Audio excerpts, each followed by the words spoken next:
Personal log, stardate 93541.14. It is the end of the year for my class, and I'm preparing to embark on my training cruise. Finally, I was beginning to think you forgot what today was. This is where the graduating cadets like myself are assigned to positions aboard a starship based on how well or rather we, did throughout the semester. My classmates had decided to stop me basically every chance they got.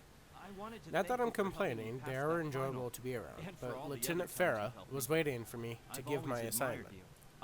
Flora simply wanted to tease and let me know she was first in line to get her assignment, as well as let me know Rasky wanted to talk, who, how could I say it without sounding too full of myself, wanted to suck up and let me know how much he admired me, and looked up to me.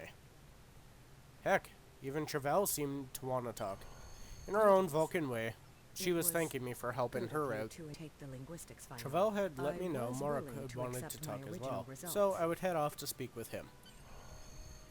Mark had seemed to be more interested in gossip, mentioning that our captain, Taggart, some of you may not know him, but from what little time I had with him, I was proud to be under him. And I do hope in time that I too will make him proud. Anyway, mentioning our captain has yet to pick out the last member of his senior team. He was the final person to stop me before I could get my assignment.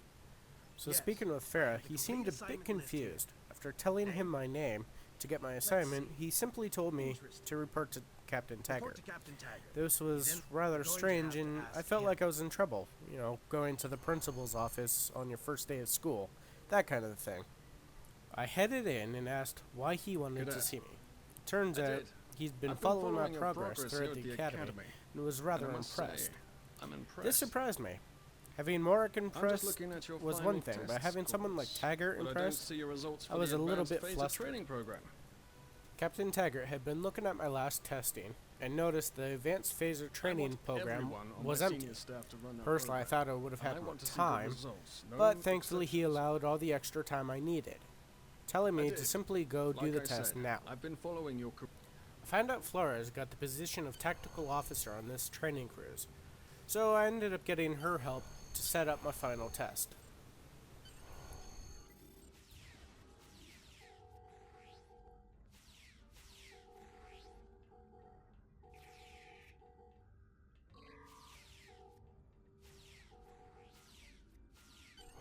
It was a simple test, and at the time I honestly thought that is how the real world would have been. Fortunately, I would soon miss the harsh days of the academy. Captain Taggart and Flores were on the holodeck watching me. I had no idea until I ended the program. Taggart had congratulated me on my good work, but I did good enough to make me his first officer. Surprising both me and Flores, I decided to tease her about my new promotion. And naturally, of course, she teased me right back.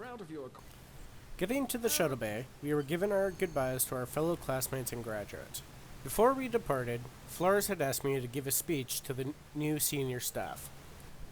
We are the senior staff of the USS Mendoza. Be proud of yourselves. Each and every one of you have been trained for the tasks at hand, and I know we are ready. I have the utmost faith in each of you. You are the best this academy has, and together we can do anything. We'll go forth boldly, like Starfleet has trained us to do, putting to use everything we have learned. After that, we were heading up to space dock so that way we could dock with the USS Mendoza. After a few simple tasks, we were once again on our way.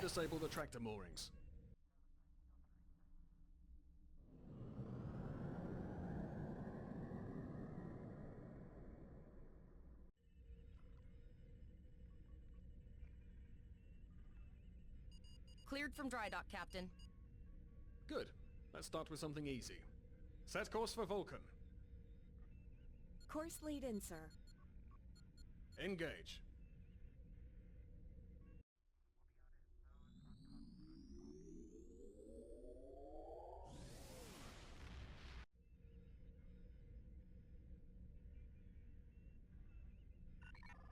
Captain. After some time en route to Vulcan, we ended up getting a distress call from a ship named the SS Break Even.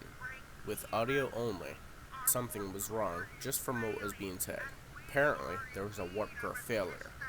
The issues I had right away was that 1, Lay in a rendezvous course. it sounded like a Ferengi coming through the comms.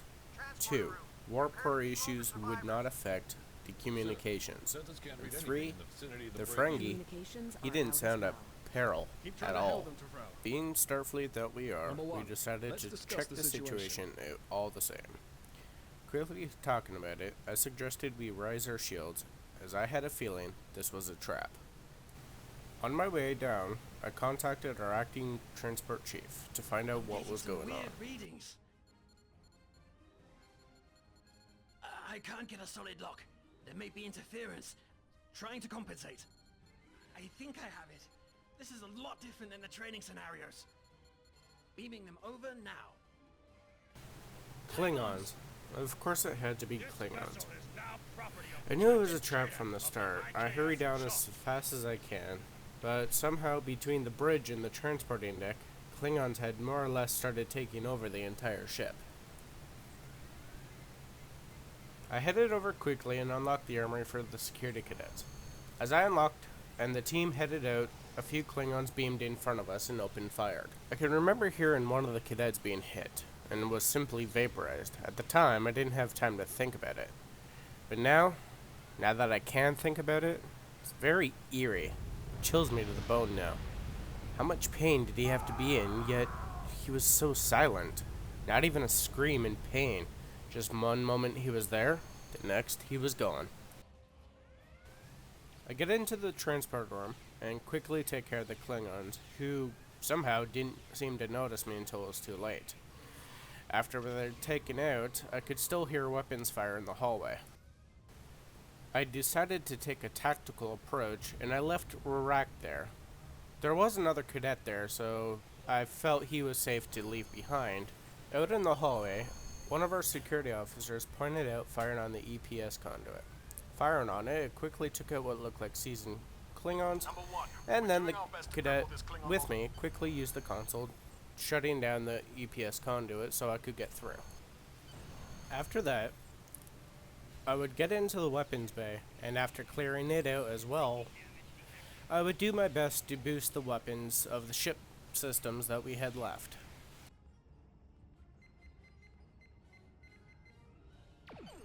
Number 1, we've got injured up here and the Klingons could send a boarding party at any time. I need you back on the bridge. I would do my best to hurry back to the bridge. As I get there, I would see a Klingon and the captain transporting out. After clearing the bridge and the rest of the ship of its infestation, I would make sure the rest of the bridge crew was alright. The Klingons would end up hailing us. To surrender, naturally, I refused. The Klingon didn't like this and tried to get our captain to order us to surrender. The captain decided to say this instead. Number 1, you are now the captain of the ship. Your orders. Your orders are to lock onto my combat and fire! Naturally enraged, the Klingon would kill him. The captain now dead, me in charge, I had no reason to delay the order. Make me proud. I tell my tactical officer to fire, and I would watch the torpedo as it seemed to wander off into space before it finally hit its mark.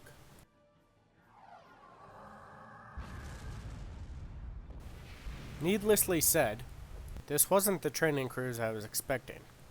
We had no real way to send a distress of our own. The Klingon was still out there. The only thing we could do was try to survive. The Ferengi had decided to play the "you are the good guy" card, and against my better judgment, I accepted to fix his ship before we continued. Later ended up being my first officer, told me that there was replacement parts in the boneyard ahead of our ship. So I got some target practice. Blowing up some nacelles, we got our parts, and at least we could move properly again. But we still had no way of actually sending a distress call to Starfleet. After getting a move on, we found out why we can't send out messages. Turns out there was cloaked jammers nearby.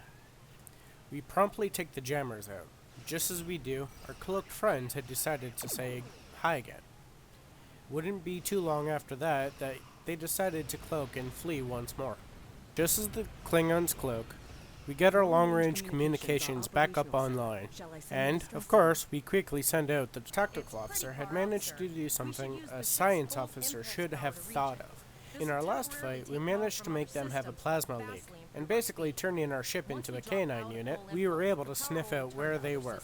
After sniffing the warship out, he had a small ambush laying in wait. Two bird of preys uncloaked as he recloaked and disappeared.